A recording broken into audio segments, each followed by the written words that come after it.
Bonjour à tous, c'est vraiment une joie pour moi de vous retrouver. Alors aujourd'hui, nous sommes vendredi 10 mai 2024 et donc c'est notre 40e jour de notre challenge de la Pâque jusqu'à la Pentecôte.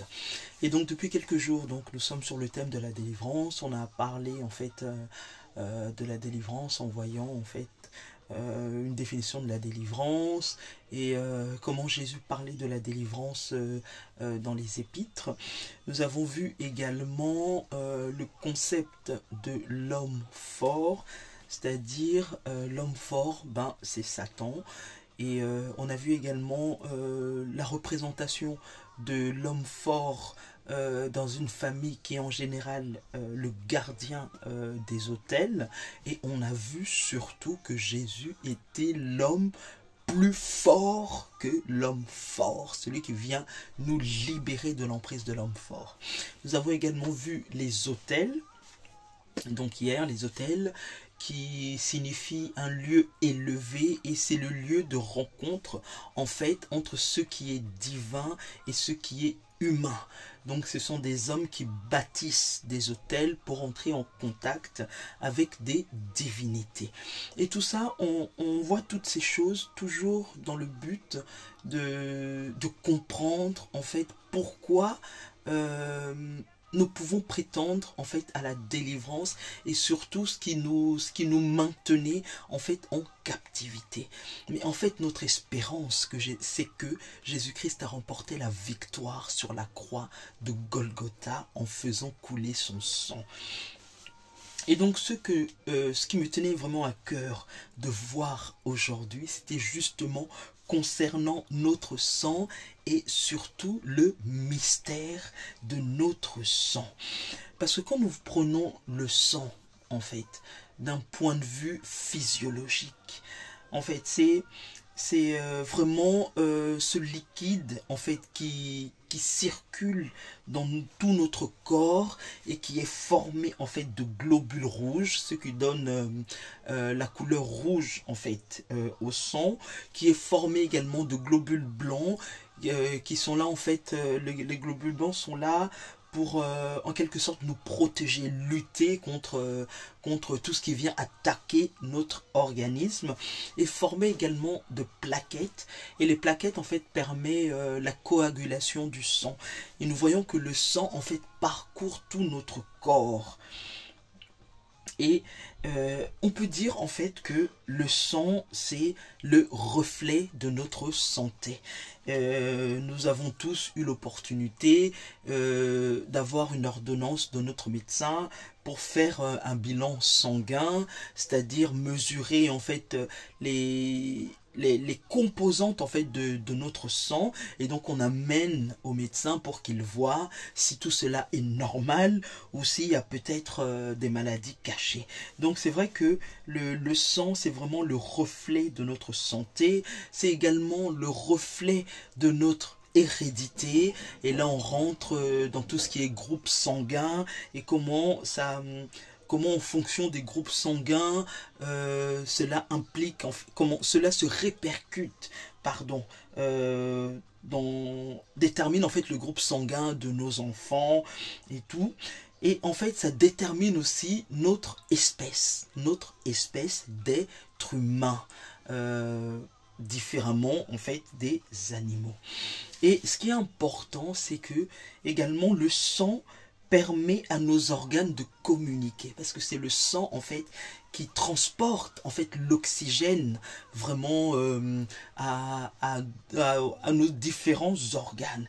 Donc on voit que le sang, même d'un point de vue physiologique, c'est quelque chose de très important. Mais il faut aussi comprendre que le sang est très important d'un point de vue spirituel et d'un point de vue biblique. Et en fait, on peut s'étonner qu'une chose en fait matérielle, humaine, puisse avoir également des répercussions d'un point de vue spirituel au niveau de notre âme et au niveau en fait de ce qui nous lie en termes de famille. Et je voulais un peu faire ce parallélisme par rapport à la dernière chose que j'ai dite. Le sang permet à nos organes de communiquer et d'un point de vue spirituel, le sang également nous lie en fait. Nous, les membres d'une même famille, parce que en fait, c'est quelque chose que nous avons en commun.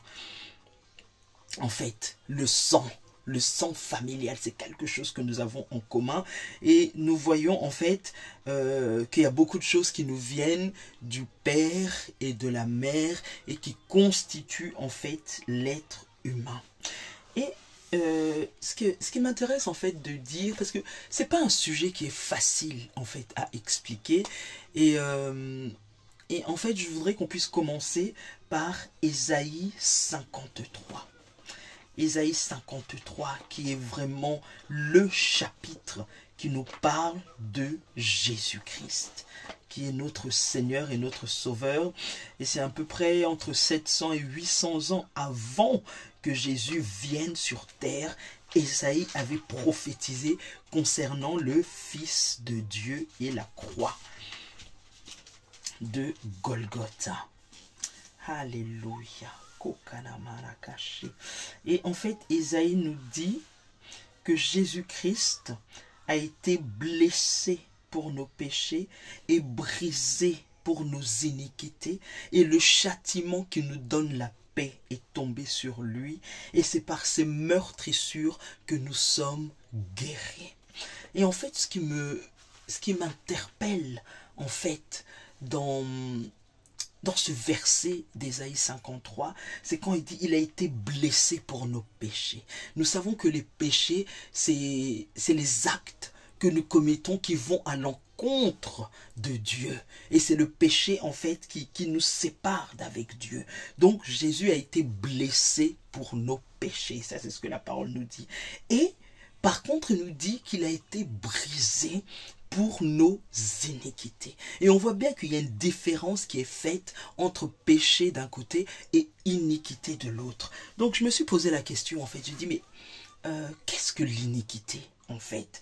Et c'était pas évident de bien expliquer ce concept, parce qu'on peut dire l'iniquité, ben en fait c'est le péché, et que ça peut être deux choses similaires, et effectivement l'iniquité, ça peut être considéré comme le péché. Mais pour moi, et j'ai entendu également certains hommes de Dieu, c'est vraiment le péché, le péché en fait qu'un homme fait, mais consciemment. Et il a conscience qu'il est en train de pécher et il le fait quasi volontairement. Ou si c'est pas volontairement, c'est quelque chose qui est contraint que cet homme porte en lui-même. Et en fait, c'est pour ça que je fais le parallélisme maintenant entre l'iniquité et le sang, parce qu'on se rend compte qu'il y a certains comportements d'une personne qui descend jusqu'à la génération d'après, comme par exemple un père ivrogne, et des fois on peut déceler en fait dans la génération d'après les mêmes péchés que les ancêtres ont fait, ou le même trait de caractère, des caractères négatifs qui se transmettent en fait de génération en génération. Et je pense que c'est ça en fait c'est ça l'iniquité. C'est quand le péché a tellement été consommé qu'il est quasiment rentré dans le sang et qu'il passe maintenant, qu'il est transféré de génération en génération. Ça peut être des maladies. Hein, ça c'est pas un péché, mais ça peut être des maladies maintenant qui circulent dans le sang. Mais quand on parle le terme de péché, c'est-à-dire des comportements qui vont à l'encontre de ce que la Bible nous dit de faire, et en fait qui passent de génération en génération. Et en fait la spécificité, c'est que ça devient de plus en plus grave au fur et à mesure que ça passe de génération en génération. Donc c'est des choses qui doivent être arrêtées. Et donc la Bible nous dit que Jésus a été brisé pour ses iniquités, pour les stopper. Et la deuxième chose, c'est toujours dans Ésaïe. Donc je reviens dans Ésaïe au chapitre 6. Alors, excusez-moi, hein, parce que je prends beaucoup de passages aujourd'hui.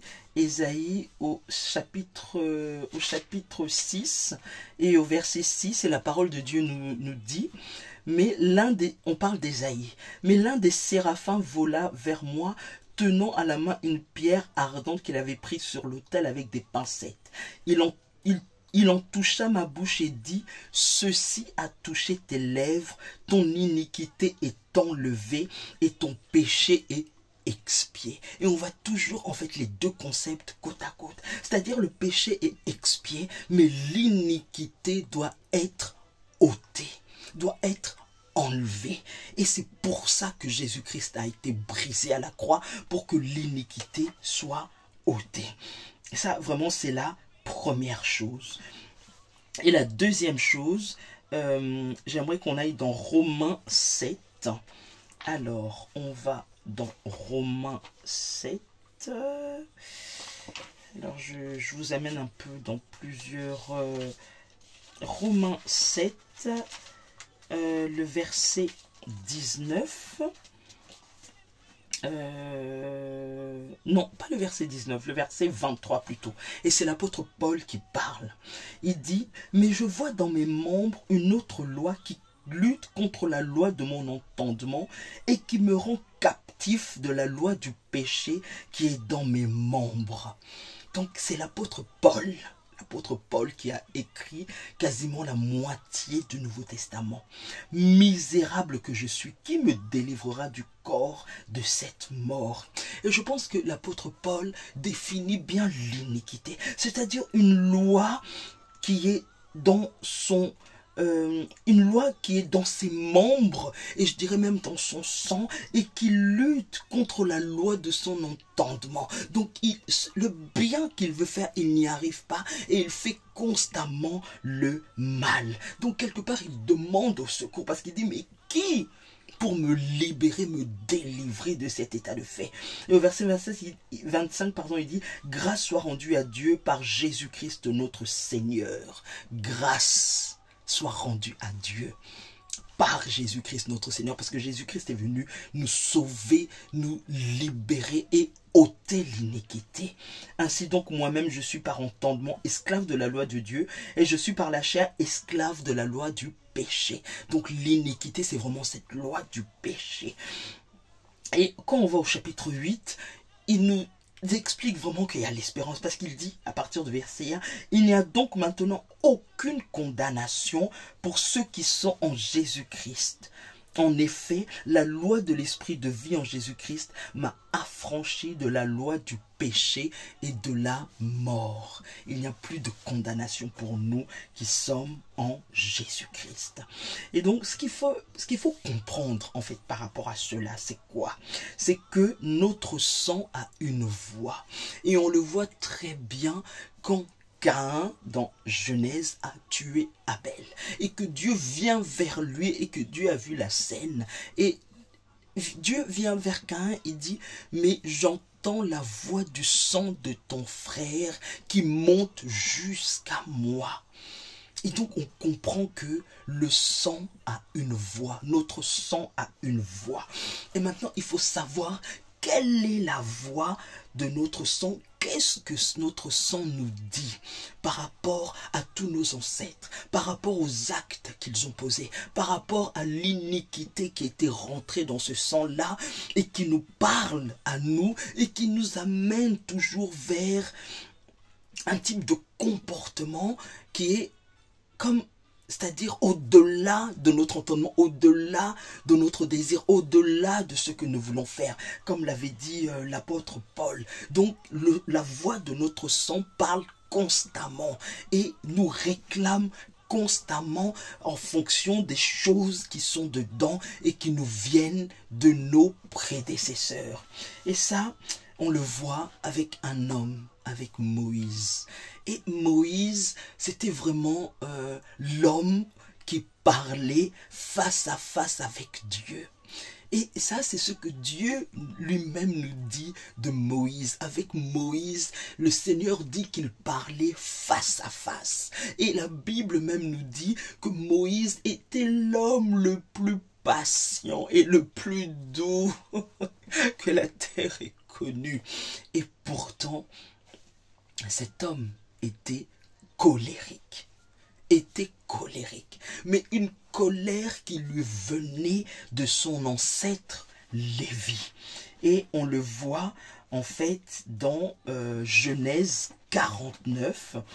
Alors je trimballe un peu dans la Bible aujourd'hui, hein, excusez-moi. Verset 49 à partir du chapitre 49, pardon, à partir du verset 5. Et là, c'est Jacob, en fait, qui bénit ses enfants. Simon et Lévi, son frère, leurs glaives sont des instruments de violence. Que mon âme n'entre point dans leur conciliabule, que mon esprit ne s'unisse point à leur assemblée. Car dans leur colère, ils ont tué des hommes, et dans leur méchanceté, ils ont coupé les jarrets des taureaux. Et le verset 7 nous dit, maudite soit leur colère, car elle est violente, et leur fureur, car elle est cruelle. Je les séparerai dans Jacob, et je les disperserai dans Israël. Et on sait que Moïse, en fait, c'est un descendant de Lévi. Et on sait que Moïse, malgré toutes les qualités qu'il avait et que Dieu lui-même, le témoignage que Dieu lui-même rendait de lui, qu'il n'est pas rentré dans la terre promise. Pourquoi? À cause de la colère.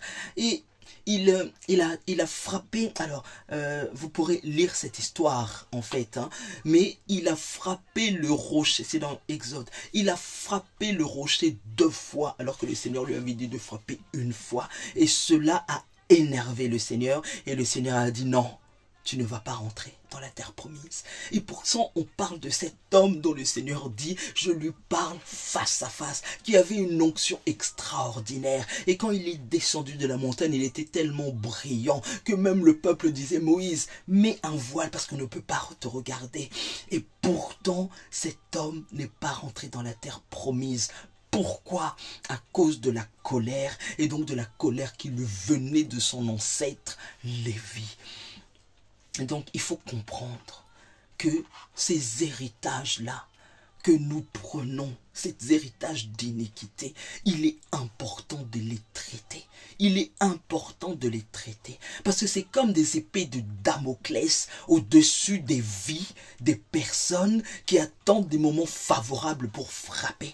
Et donc nous avons cette espérance en Jésus-Christ, qu'il a été blessé pour nos péchés et brisé pour nos iniquités. C'est pour ça qu'il est important de traiter l'iniquité. Et il faut aussi comprendre, pour faire la suite, que les liens de sang sont une transmission donc d'une génération à une autre, comme je l'ai dit concernant Moïse. Donc c'est pour ça qu'il est important déjà de détecter ça dans nos vies et de le traiter dans le nom de Jésus-Christ. Et il faut comprendre aussi, ce qui est important de comprendre, c'est que notre ennemi, Satan, en fait, s'appuie sur ce qui est dans notre sang pour venir nous oppresser, pour mettre des limitations, pour faire toute espèce de choses pour nous porter préjudice. Et il regarde, il connaît en fait nos ancêtres, il sait ce qui circule dans notre sang et il s'appuie sur ça pour venir nous détruire. Et c'est particulièrement ce que fait la sorcellerie en fait, parce que la sorcellerie c'est quoi? C'est un esprit de contrôle et un esprit qui veut maintenir l'homme assujetti, et il utilise en fait ce qui est dans son sang, ce qui est contre lui-même dans son sang. C'est pour ça qu'il est important de le traiter, et c'est pas pour rien que Jésus-Christ est venu dans la chair, qu'il a répandu son sang à la croix de Golgotha pour nous sauver et nous délivrer de notre propre sang et de ceux qui nous réclament de l'intérieur. Donc avec Jésus-Christ, il n'y a pas de choses qui soient au-dessus. Il n'y a pas de circonstances qui soient désespérées. La parole de Dieu dit que Dieu lui a donné à Jésus-Christ le nom qui est au-dessus de tout nom, afin qu'au nom de Jésus le Christ, tout genou fléchisse dans le ciel, sur la terre, sous la terre, et que toute langue confesse que Jésus-Christ est Seigneur. Donc, quel que soit ce qui est dans votre sang, ce qui vous réclame en interne, il faut comprendre que Jésus-Christ a été brisé et que cela peut être ôté au nom de Jésus-Christ. Donc voilà ce que je voulais partager avec vous aujourd'hui. Donc vraiment que le Seigneur vous bénisse abondamment. Et donc on se retrouve demain. Soyez bénis en Jésus-Christ. Amen.